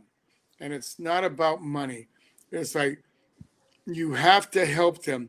And this kid that I saw yesterday, he just stopped by. We had a beer together at lunch, and he's like, 10 feet apart. And he said, "Man, you helped me. I'm going to college now, but you changed my life." And he goes, "How can you help me?" I go, "Well, that's what Bobby Shue told me. When that kid comes up to you and they've got that desire and they love it, and it's your dharma. You have to help them. You have to help them. And they have to, down the road, they have to help other people. That's what And you have to pay it forward. You got to pay it forward, brother. Exactly. And it's funny because in my little world, it's competitive. We compete on a national level, and I've been to the mountaintop. I've been in the top 10 in my youth. But it's not what I'm looking for now. But the glory is. It's like the kung fu story, the grasshopper. The pebble. I've had so many of my former students who now just kick my ass every Saturday night when we compete. Wow. Shake their hand, and I'm just so proud of them. That's beautiful. By the way, I never was never about me. It was just me helping them be who they really are. God bless you. Hey, it was like, I got to tell you, out here in Southern California, I had a bunch of, I started going to Swedish Junior College when I was a junior in high school. So I jumped in the deep end of the pool, and there was a bunch of great players there. And I was like this kid, but I had Jimmy Stamp as a trumpet teacher back there for 3 years. And but it was so funny. All these guys in the college said, "Hey, man, we playing a drum and bugle corps. You want to join?" And I wanted to, but my parents go, "No, they're freaking nuts." But it was the Velvet Night. Yeah. Hey, we tour the country in a bus like you guys do. We do 30 shows in 35, 36 days. We sleep on gym floors, and we still, pack a stadium with 40,000 people and turn the place out. I know, it's crazy. So It's actually it's very entertaining, I think. Actually, I would go and see a live drum and bugle corps show. I've never have, but I find it pretty entertaining. Yeah, I got to tell you a story. I got to jump in here. I right before I got in the tower, like 11 years ago and 10 years ago, for 2 years, I played in the Claire Fisher big band. Ooh. And he was nice. pure genius. And all of a sudden, he came in one day and goes, "Sal, I was driving by this stadium and I heard this marching band and they were spectacular." He was German. He goes, "They were unbelievable. They were in tune. They were marching. They played." And I've wrote him arrangements. And I think it was, I don't know if it was with which drum and bugle corps, but I mean, he went out there and he wrote all these arrangements. I don't know if it was the Velvet Nights, but it was hilarious, He goes, "Oh, I loved it. There was like military, but it was musical." And he goes, "I wrote him 12 arrangements." Wow. Velvet Nights, man. Anaheim, California, man. VK all the way. Too cool. Yeah. I'm 20 minutes away from Disneyland. They're right there. Wow. Anaheim, Kingsman, Santa Clara Vanguard, the Concord. Yeah, the Kingsman Vanguard. They've all won dozens of world championships. Isn't the Concord Blue Devils? Aren't they like the Blue Devils? Yeah, aren't they constantly up at number 1 or 2? They're right up at the top 2. They really arrived on the scene in 1976, and since then they've won 21 world championships. Jesus. Wow. Yeah, they're the Yankees. The worst year they were six. Yeah. Out of about 300 in the country, they were 6. That was a bad year. Wow. Oh, yeah, man, those guys are great. I mean, I wanted to join the Velvet Nights so bad, and my mom and dad goes, "No, you're a virgin. You're crazy. You're gonna lose your virginity, and you're gonna get high and drunk." And I go, "What's the problem?" So I won't bore you with the bus stories and traveling from state to state as a teenager and the shenanigans. Hey, man, I know how crazy the adult corps are. I do that too. I'm on the board of directors for the Connecticut Hurricanes, which are Okay, one of the so oldest drum and bugle corps in the country. And my ex-girlfriend, we got cats that are 60 years old, and we have kids that are 14. Wow. Oh, Yeah. man, God bless. I love drum and bugle corps. I mean, I'm wild over them. I'm a trumpet player. What the hell, you know? And they love Tower Power. I think every great yeah, corps has played a Everyone Tower did. Power piece. yeah. Yeah. Yeah. Oh, and they're badass. Let's just face it. You know, Hey- and all that energy. Oh man, all that discipline. hmm Oh, beautiful. Mhm. Thank you so much Yeah. for. I'm sorry. No, I was just going to say thank you for calling in and bringing all that. The drum Yeah, and guys, I bugle don't want corps to hog stuff. up all your time, but I love the cats. Tommy, big love. You are the most fabulous saxophone player I've ever seen live, and I mean that sincerely. I've seen Oh it. man, thank you. Al, That's really kind. you got into the band and took over. It just brought a new level to the trumpets. I'm an old trumpet player myself. I haven't played since the '80s, but yeah, I know the discipline. I know the art. Some of my best friends are pros, and I know they got to work really hard to, especially at our age, to stay the way they are. Like you said, you're 3 days and everybody knows, brother. Yeah. I know. Tommy P brings it every night, man. He really does. Oh, all right. Hey, Thanks for calling, George. All right. Thanks Yeah. for calling in. All right, Bye bye. bye. Can I answer a Bye-bye. quick question here? Just a quick question. If Mark Kasparian, if you're still online, Skip went to Lenny Pickett. Lenny followed Skip Mesquite. That was his question. So yeah, So He was the original sax player, right, Tom? Skip Yes. Mesquite was the original tenor player, and then Lenny Pickett came in, and then Mark Russo was, I think, third, and fourth up. Oh, I have to think about that. That might have been Huge Groove, who's real Brandon name is Brandon Fields was Steve Grove, and then Dave. Man, there's a bunch. John Scopola, Dave Mann. I think I'm the 10th guy, but I might be the 11th guy. hey, did Skip Mesquite play on the first two records, and then Lenny Yes. came in on Yeah. the third? hmm Yeah. Yeah. Yeah. Man, so fellas, I took the phone number off because we've been on for an hour and a half. Oh shit! Really? Yeah. I mean, we'll see. This is Sal. This is what our Friday night hang is. We just hang out and talk music and take phone calls and questions, and this is what we do. You know what? Are you going to do your donut run tonight, Jeff? No. Mackenzie's visiting somebody tonight. Okay. So the only So tell Sal about your donut run on Friday nights. okay, well, more than Friday nights. It's almost every night. You should do a donut run to Norwalk. Yeah. You got a donut shop down there, Sal? Oh, we got Yum Yum. We got Wind Shows. Yum Yum. Yum Yum. Well, we've stopped at Yum Yum a few times, but there's a donut shop here in Burbank. How many donuts do you eat? Aren't You're in getting, Burbank? Gaining weight? I'm in Burbank. Jeff, Yeah. you're in Burbank? Yeah. So What? there's a donut prince here, and we usually get 6. We get like a couple of glazed and a couple of Danish and a couple of chocolate cake donuts. And then what we do is at like 10 or 11 at night, we get in the car and we just go driving. So we drive, like one night we drove through Beverly Hills. One night we drove to Santa Monica. We've driven to Pasadena. We drove down to downtown LA, and we just drive and eat donuts and listen to music. My 14-year-old and I, and once in a while I make her drive. 14? She can no. Well, at 15, see, here's the beauty of the pandemic, right? Nobody's out. The streets are pretty clear. So at like midnight, when we're driving back roads, she can drive and practice driving. And as long as she doesn't hit any parked cars, we're cool. She got a permit? Not yet, not till she's 15. Okay, so theoretically, if she got pulled over, you'd be in trouble. I would be in, yeah. So and Sal, you live in Norwalk, huh? Hey, by the way, Sal, our friend Jimmy Contreras. Yeah.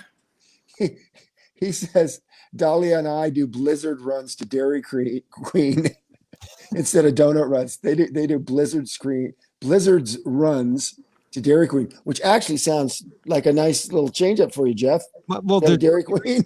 there's no Dairy Queens here. They're gone. There's no place. The only place that's that we can get ice cream is Baskin Robbins. Okay. Close at 9:10. Hey, Jeff, if you're in Burbank, I can't remember the name of the street, but you know where the Cozy Cottage is? Yes. Great breakfast burritos. Yeah. Hey, Sal. Yes, I know what it is.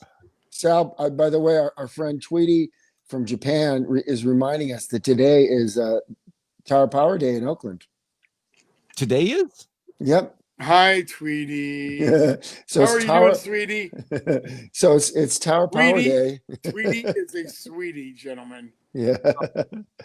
Hey, well, you know what I want to say as a fan and interrupt you guys. I just want, and I've said this to Tom, and I want to say this to Sal. And from the short time I spent with you on the road, but knowing Tom, is that all of you really act like family. And this incarnation of Tower of Power that has been together since, Sal, you've been there in 2011. Pretty much everybody in the band now has been consistent for all of that time, and it's the best, tightest, highest level I've seen them in years. I mean, you guys are popping on all cylinders. The new record out is great. It seems relevant, and it just, what you're all doing now is so great. It's, as a fan, as a Tower of Power fan, I haven't heard it better.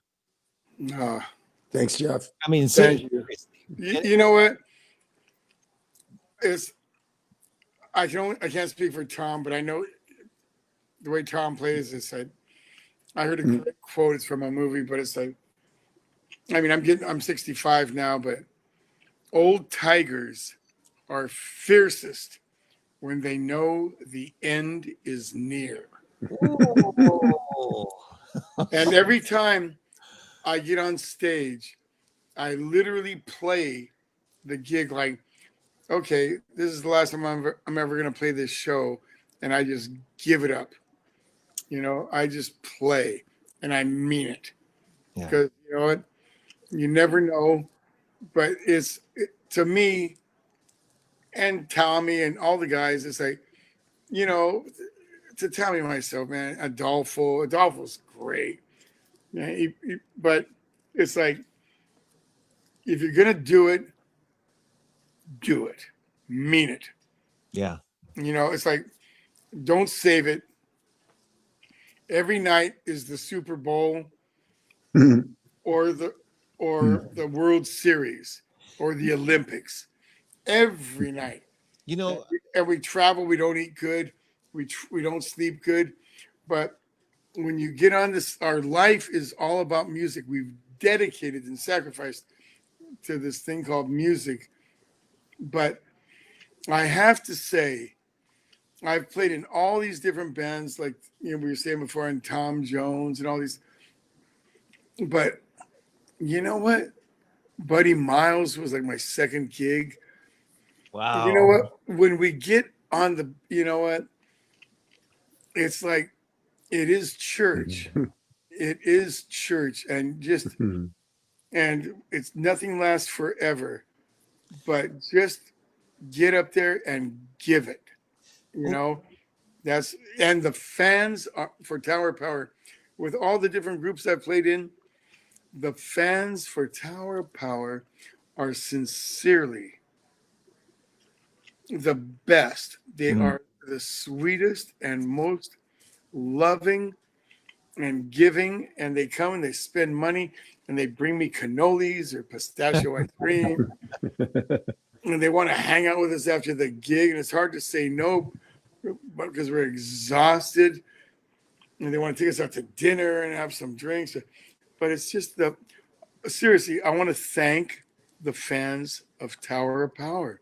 Also, you know, what I could say too is, you know, fans will come and hear us over and over again. You know, it's like, I mean, you know, I'll see the same people every time we come to the town. They always buy a ticket. And now that we've had these VIP meet and greets too, a lot of them throw down, you know, extra buck to come, so they come to sound check, and then we do Q&A. I don't know if we did any of those when you were with us, Jeff. Any of those I was. meet and greets? Yeah, we did one at the Brooklyn Bowl, Hmm. and they come up and we sign stuff for them, and they can ask questions and listen to sound check, and then pictures with the band, and usually they have really good. It comes with really good seats too, like right up in the front. They paid the money, the premium tickets. Yeah.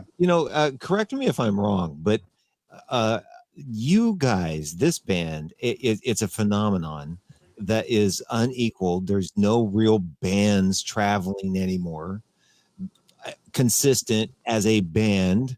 You've got your pop stars and everything, and a few jazz bands, but how many bands We've done more gigs in the last 10 years than I think any band. right? I mean, there's nobody really doing that. There just isn't. Well, And- I gotta say something. Tower Power is so stellar, and I'm not going to mention any names, but a lot of these bands out there with horns, they're playing with tracks, Yeah. and so everything is perfectly recorded and auto-tuned and pro-tooled in the studio, and they're standing up on stage and they're playing with it. But you know what? Tower Power, we're not punks. It's like we're it's like our we're putting everything on the line, and it's like I'm really proud of that. And I know a bunch of great trumpet players, and they play in these big name bands. They sound great, but you know what? We sound great, Yeah. And this and is it's live. It's live. and here's the other thing, that the level, and you guys have talked about this, the level of musicianship is at such a high level that even if you guys, as you guys say, have an off night, it's so high level that nobody would ever notice that there was even a crack in the note. They just won't notice it because rare is it that anything is off. And people just wouldn't even notice if there was There's one thing I did once that's everybody noticed. I guarantee you, but it was funny. I don't think Sal was in the band yet, but we were playing Willing to Learn at the Tokyo Blue Note. was And this Sal, you dropped your horn? No. I didn't drop my horn. No. But Sal, the ride out on Willing to Learn after the trumpet solo, and the horns just go bop, and then we rest for a bar. Yeah. Well, I put an extra bop like the next bar in. I added like twice as many, and I sat there. The next bar came up, and I just went honk. I mean, I hit the note by myself as loud as I could hit it, and Mimi cracked up. Couldn't help it. I mean, everybody just cracked up and smiled, and I just got to quickly raise my hand. Oh, Well, you know what? It was like It's a word in Spanish. The Mexicans say is ganas. And ganas means if you're gonna do it, mean it. I remember there was a sign in my band room in high school that just said, if you're gonna make a mistake, make it a good one, loud and proud. Hey, loud and proud, and you know what? Mean it. Yeah. You know what? And I've done the same thing. And those are some of my best solos. And one thing we do in LA, I'm not going to say his name, but there was a great, very famous lead trumpet player I used to do sessions with, and live gigs with, and he was like, he's rich and he's older than me, and he's got a clout, and he would make a mistake, and it would be like obvious, and the SOB, all of a sudden he would make the mistake and he'd go like this, and he'd look over at me like it was me, and I go, "You bastard!" That's fun. And it was all, "So I'm taking you out to dinner because I put the blame on you." Yeah. Wow. So we got people in Japan. Hi, Tweety. People, oh, this is beautiful. Tommy, thank you so much for inviting me. Yeah. No, yeah. Thank And you. Thank you for hanging out and talking and taking questions. This was great. I loved hearing about Are it. there any more questions or no, anybody I or the was guys? scanning. You know, Scanning the questions what's here. really interesting, Sal. So we have a whole new group of people watching now. See here, if we stay long enough, we'll have a whole new crowd asking the same questions again. Well, I've been known to repeat myself. No, I didn't see any new questions. No. I just went back through both of my my feeds. Yeah. So, And but I was going to say, I've been wanting to say this. Sal, have you thought about, doing a Facebook Live cooking show? And I'm not joking. This is not a joke, folks. Because Sal, to have a meal at Sal's place is like, going back to old Italy most of the time, and then sometimes it's other places.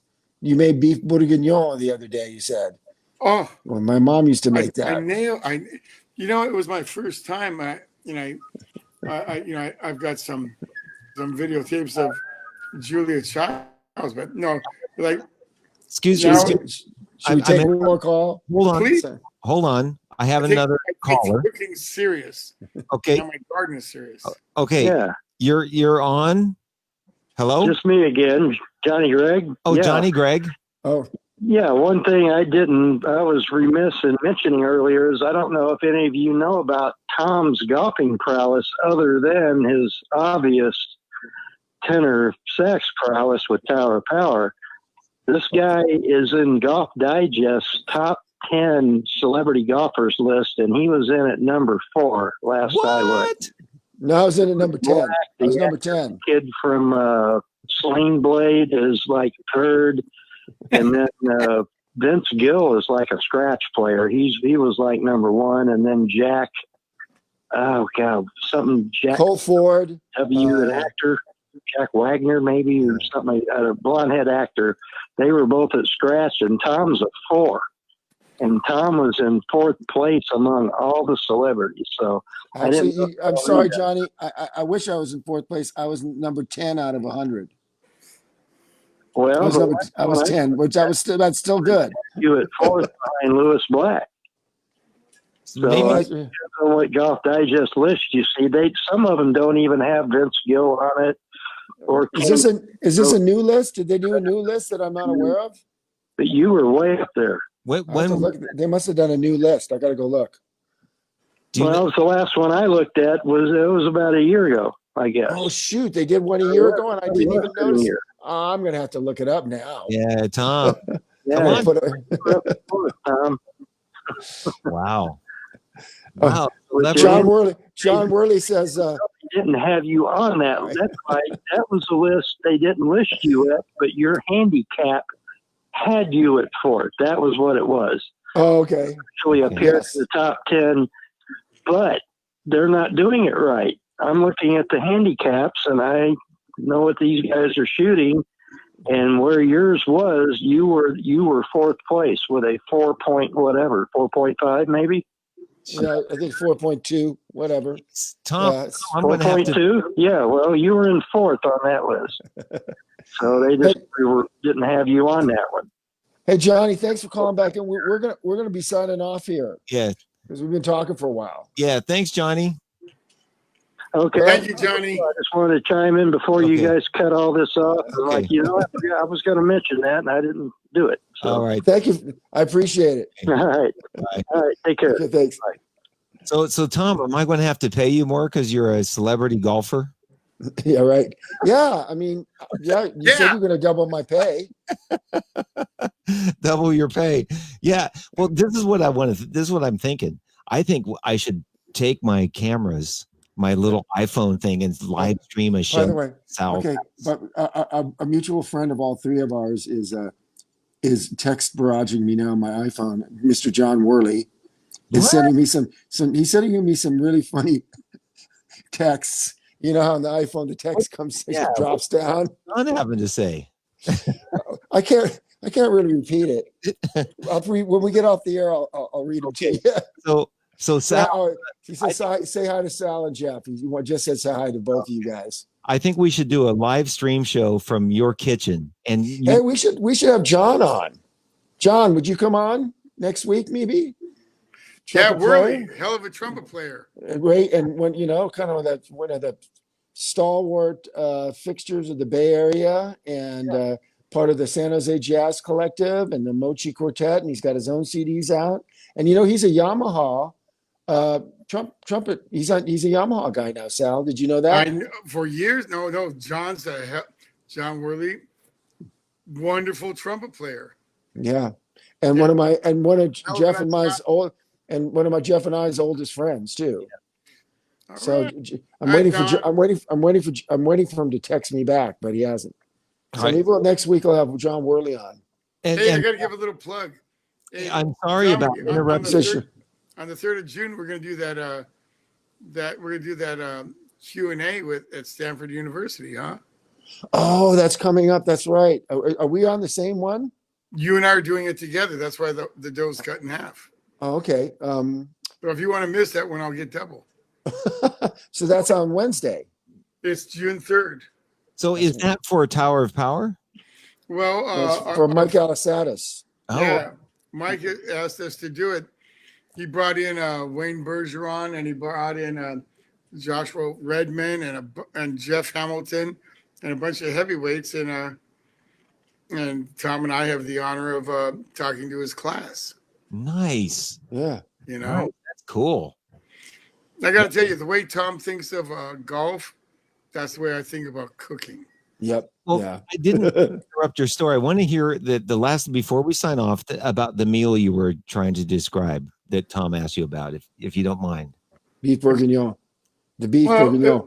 It was the Julia Child's recipe with the beef bourguignon. There's like 3 pounds of it was a chuck steak cut in large chunks, and onions and pearl onions and garlic and a really nice Rhone bottle of wine, because I like Rhone a lot. And I just followed the recipe. They said the prep time was like 40 to 60 minutes, but I just wanted to do it right. And what I've learned is when you first start cooking, wash your hands and pour yourself a glass of wine and take your time and put some beautiful music on.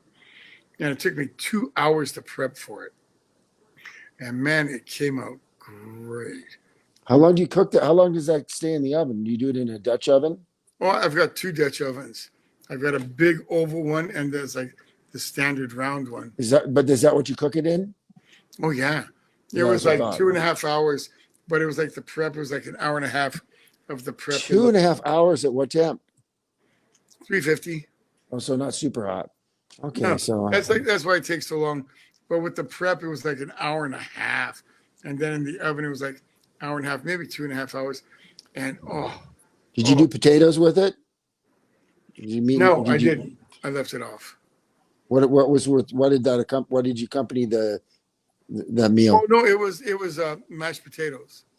Okay, yeah, because my mom would always do mashed potatoes, And then some kind of a vegetable or a salad, or both. Well, I had a salad on the side, but I didn't use. I used those Yukon Gold potatoes because they're very creamy. Yeah, I like that. Potatoes too, but they recommended the Yukon Gold, and it just turned out spectacular. Julia Childs. When I used to study at Gary Foster's Nova Studios in Pasadena, Don Ferraro for jazz. Right up the road, there was a Trader Joe's, and Julia Childs would go in there and go shopping because she was from there originally. And so back in the mid 70s, Julia Childs would be in this Trader Joe's and picking up supplies to cook. It was just magnificent. So people are calling on my feed. People are calling you to do a cookbook or a cooking segment, I'm thinking about I got to tell you, Concord Records asked artists. By the way, Jim Contreras says he's still waiting for his dinner invite. When the pandemic's over, hell yes. In fact, my New Mexico style enchiladas. Numero la verdad. Oh man, I have to make a special trip down for those. Oh no, it's like, oh, they had a sale over at Costco by my pad because I have a predominantly Mexican neighborhood, and when it's gone, it's gone. And they have these Hatch, New Mexico green chilies. I used to get 4 gunny sacks of green chilies and sent to my house and roast them myself. Now I had no time, but I get these 505 big bottles of green chili from Hatch, New Mexico.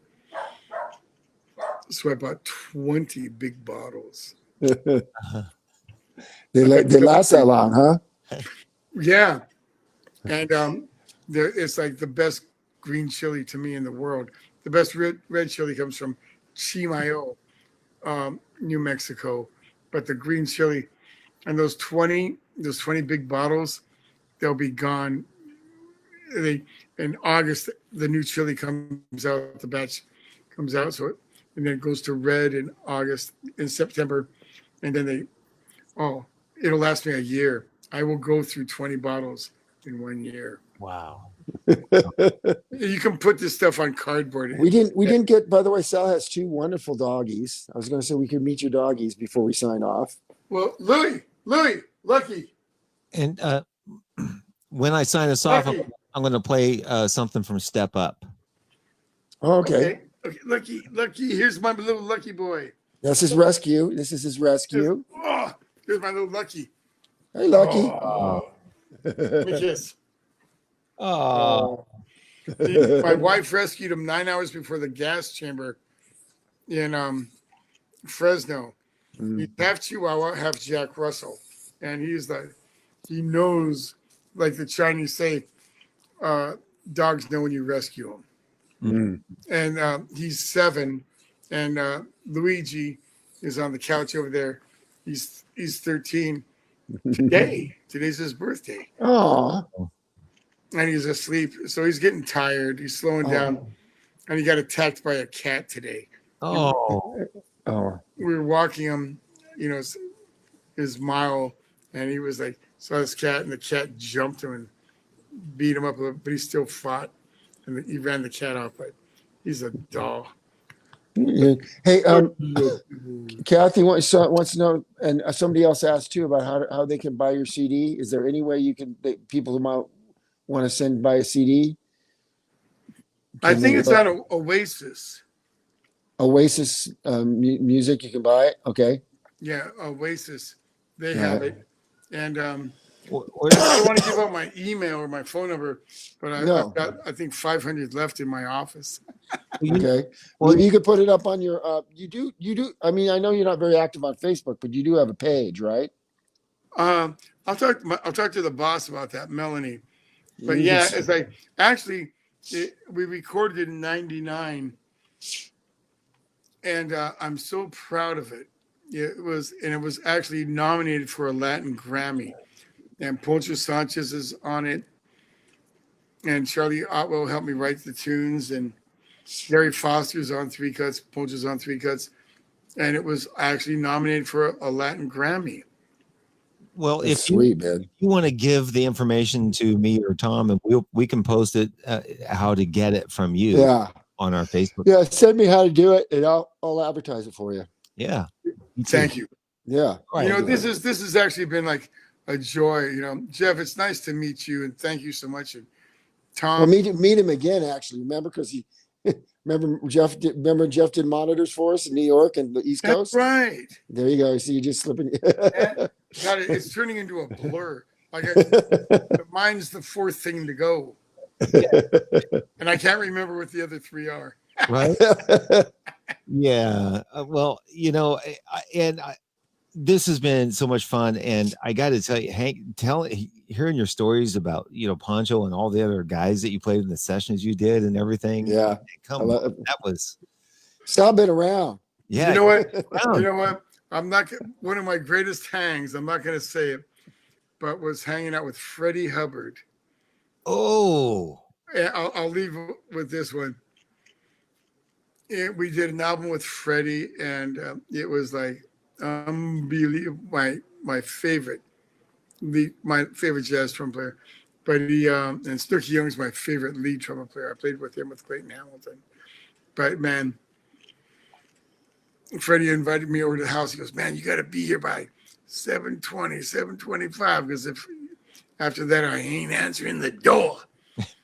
And so I drove up into the Hollywood Hills, and I'm like, I get there like 7. I don't want to be late for Freddie. I'm waiting in the car 20 minutes even. When we go in there, we start hanging. He pours me a big old cognac. We start hanging out. And he goes, come on, Sal, let's go in the backyard. And we go in the backyard. I'm not kidding. You can't make this stuff up. So we go in the backyard. It's Freddie Hubbard and myself, and his wife, Bridget, was there. And she goes, oh, Sal, nice to meet you and stuff. I'm going to go hang out and cook dinner and stuff for you guys. And so we got over there and, Freddie, why did you want me to be here so early? And he said, come over here. And we walked to the fence, the other side of the pool. And we looked over the fence and we looked down into the Hollywood Bowl. And I was like, wow, And if you're on the stage of the Hollywood Bowl, if you're on the stage, middle of the stage, and look straight up, Right. and you lean a little bit to the right, that's where Freddie Hubbard lived. Wow. Oh. And we got up there, and we're drinking this cognac and hanging out. And he goes, Sal, the concert starts at 7:30. And this is how genius Freddie was. Fred was so nice to me, too. But if we're sitting there, and we're just like, once the music starts, don't talk to me, otherwise I'm going to kick your ass out. And I go, who's playing tonight? He goes, the LA Phil. And my favorite classical composer, they're playing, I forgot it was Brahms. And Fred goes, Brahms is my favorite classical composer. I forgot what symphony it was. He goes, but man, all of a sudden, lights went down, and we're drinking Cavassier cognac, and all of a sudden, Fred went like almost a trance, and he just starts, he's humming. He knew the symphony. And he's like so happy. He was like smiling. He's listening to this Brahms. It was the LA Phil. Sounds so beautiful. And it's just rolling up out of the bowl over, and we're being surrounded by these beautiful music vibrations. Yeah. I'm sitting in Freddie Hubbard's backyard. And we're drinking Cavassier. And we're just like listening to this unbelievable symphony, Brahms, and he was like, he's humming it. And after about 45 minutes, they took the break, and Freddie goes, I got to take a leak. Isn't this great? And I go, I'm hanging out with Freddie Hubbard. Wow. It was like, then he comes back, and then I went to the restroom, but everybody's just placed. Then they did the second half, and I had tears in my eyes. It's like musicians, I mean, Dizzy and Freddie and Tito and, I mean, it's like this is the best part of humanity to me. So everyone, unfortunately, we're in the middle of this pandemic, so be nice to each other. And we really are in this thing together. After 9/11, it really, for a moment, we were all Americans, whether you're black, white, Asian, Latin, and beautiful American Indians, so spiritual. For a minute, we were all like one after 9/11, and it feels like that now. And so, you know what? Let's all get, just be nice to each other, because we really are in this thing together, and don't take any chances. Hey, Tommy, remember back in New York, we played he's come out and heard the band time, at the Brooklyn Bowl. Remember James Zoller? Yeah. They both got sick, right? Yeah, he and his wife, beautiful Japanese wife, man, living in the Bronx, They both got COVID-19. and they survived. Yeah, but he said he was one of the worst things he's ever had. Exactly. And three guys in the band, or in the I'm not gonna mention any names, but they all lost their parents to this COVID-19. And there's a Chicano guy, a biker I've known for almost 50 years here in Norwalk, and he got the virus and he died at 72. It's like, you know what? This ain't no joke, but let's just all love each other and be nice to each other and help each other. And Jeff, it's so nice to meet you, and thank you for inviting me on the show. Yeah. I love you and I respect you. I love you, man. I love you, man. I really do, man. And for all the Tower Power fans and the people listening, thank you for spending a few moments with us. That's a brilliant way to close off the show. Thank you, Sal. All right. Oh, So let's say good. Yes, let's say good night. Stay on the air once he goes off online, though. We can. Okay, here we check go. him in. What are you gonna play? You gonna play something from the Tower album? Yep. Well, that's me. Thank you, guys. To all the fans. Mil grazie. Thank you, Tommy.